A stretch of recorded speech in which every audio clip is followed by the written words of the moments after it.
In 2004, the central bank implemented a reform that boosted the market for car loans in Brazil.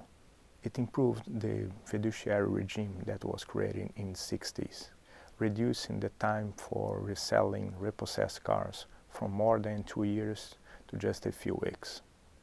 In a joint paper with Efraim Bemelec and Fernando Silva, we evaluate the direct consequence of these reforms on financial contracts, the composition of clients, car characteristics, and loan performance. We show that the reform improved the financial contracts, reducing the spread, increasing the maturity, and also increasing the leverage of the clients.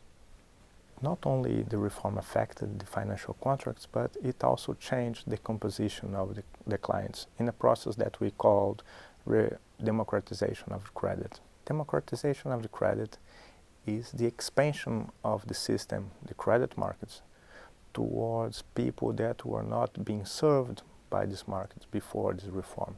So we show that now banks are allowed to serve lower income families and riskier borrowers.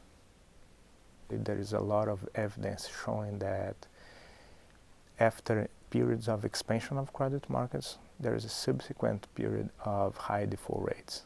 And what we documented in this study is indeed an increase in both late payments and also in default rates. Although there was an increase in default rates and the late payments, the welfare gains that were obtained from connecting more people into the credit markets, these welfare gains are clear. Well, the overall take is definitely positive. This reform shows that collateral are important for financial contracts. It also shows that the quality of collateral is also important to these contracts. We show an example in which the central bank improved the ability of banks to resell repossessed cars, improving the value of their collateral, and we show different dimensions through which the system was affected by this new legislation. The reform increased substantially the wealth of people that now can have access to financial sector in order to finance their durable goods acquisition.